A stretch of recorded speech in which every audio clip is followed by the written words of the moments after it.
What if I told you that what looked like a simple basketball game was actually a statement of pure dominance that the entire world couldn't ignore? What you witnessed in the absolute, unmitigated slaughter of the New Zealand national team by the United States was absolutely not a standard international basketball game. It was a highly coordinated, ruthlessly efficient, and incredibly brutal display of dominance on a live global broadcast. The final score was 101-46, and that mathematical reality alone tells the whole story. A 55-point margin of victory is not a normal sporting result. It's a terrifying statement to the entire international basketball community, and especially to the internal political hierarchy of women's professional basketball.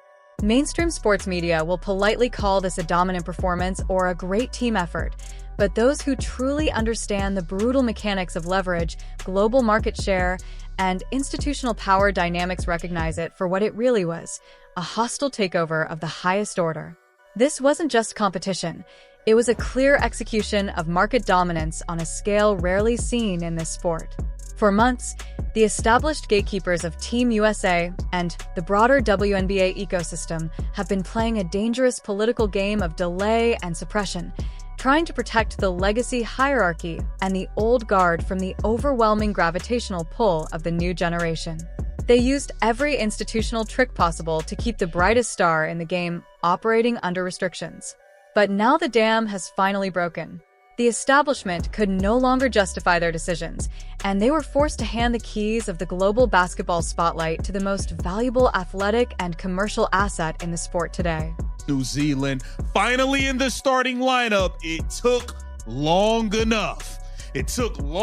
Stephanie White, I know your skin was crawling when you saw her in the starting lineup. I know you didn't like that. Caitlin Clark led Team USA. The exact moment Caitlin Clark's name was written into the starting lineup, the entire economic, psychological, and tactical reality of international basketball shifted permanently.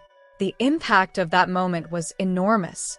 When a generational disruptor, a player who has already transformed television viewership and corporate sponsorship across the sport, is surrounded by one of the most talented collections of athletes in the world, the result becomes inevitable.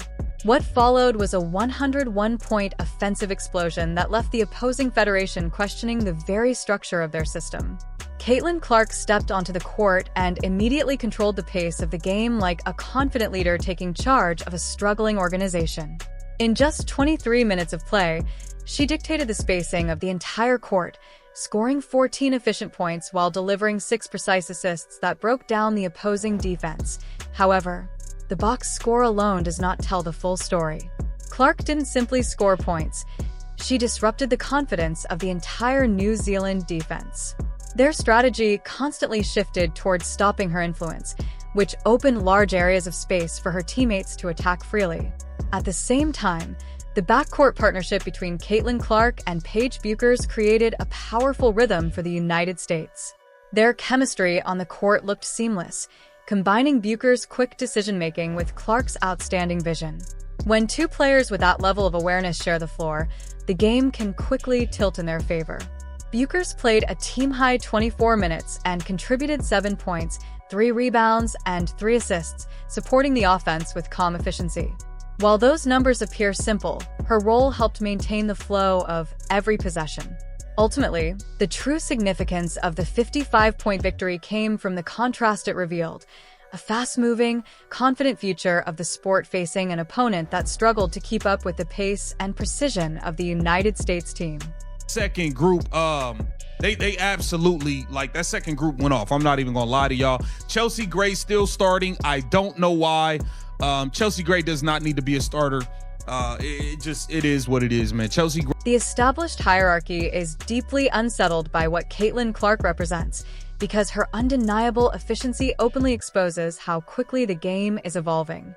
It forces a difficult conversation about the role of seniority in elite professional sports. In many cases, seniority becomes a system that protects legacy players whose reputations were built over years of success, even when the modern pace of the game begins to demand something different. Chelsea Gray has been a brilliant and highly respected player, a true traditional point guard with an impressive resume filled with championships and accolades. However, the modern version of basketball, played at the relentless pace that Clark has helped bring into the spotlight, can be unforgiving when speed, mobility, and reaction time become the most critical factors on the court. As the game grows faster and more dynamic, relying only on past achievements instead of present performance can become risky in high-level competition. The contrast on the court becomes obvious to anyone watching closely. When Clark is running the offense, the ball moves rapidly, almost like a high-speed system constantly searching for defensive weaknesses and exploiting them within seconds. But when slower, more traditional systems take over, the offense can sometimes become predictable and easier to defend. This shift signals that the global basketball landscape is changing quickly, and teams must adapt to the new reality. And if anyone believed Clark's impact was limited only to deep three-point shots from long range, they may have underestimated the work she has been putting in behind the scenes. While much of the basketball world focused on media appearances and off-season talk, Clark continued refining and expanding her offensive skill set.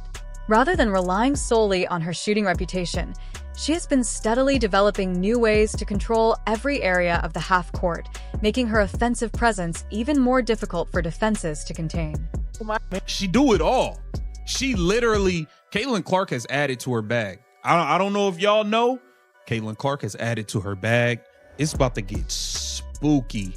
It's about to get so spooky for these WNBA really efficient mid-range game to her already overflowing offensive arsenal. Caitlin Clark now snakes through the pick and roll with precision, stopping instantly with sharp deceleration and knocking down smooth mid-range pull-ups that completely disrupt defensive drop coverage. For defensive coordinators across the Women's National Basketball Association, this development is a serious challenge.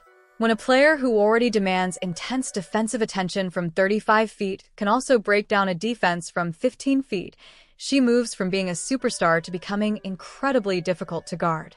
It effectively removes one of the final strategies teams use to slow her production, creating a tough situation for the rest of the league. But this moment goes beyond simply winning games.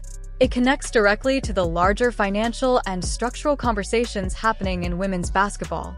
With upcoming collective bargaining negotiations on the horizon, players are pushing for a larger share of global television revenue. Clark's influence on viewership and fan engagement has become a powerful example of the value top players bring to the sport. Each high-profile international performance further demonstrates that value to networks, sponsors, and global audiences.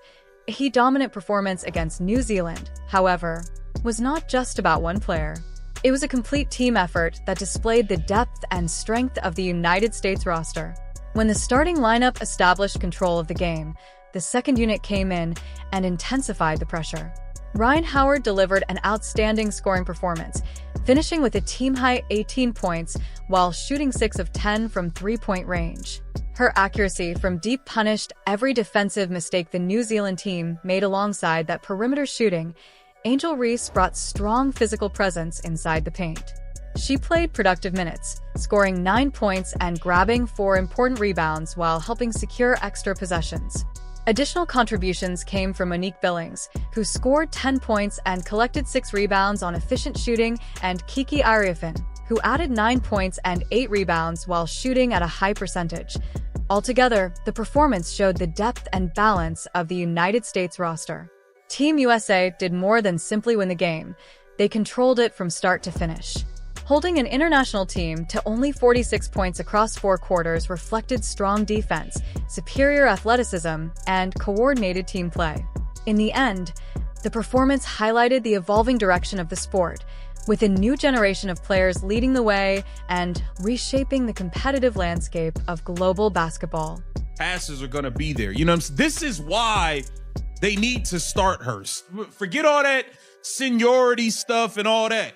This is the best point guard in the world. Why are we starting anybody else? It doesn't even make sense.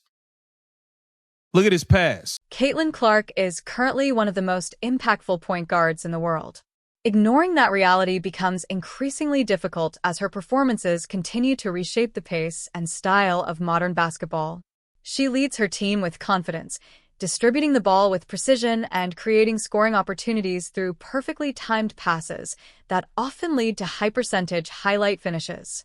Her ability to control the tempo, read defenses, and elevate the players around her has made her influence on the court impossible to overlook.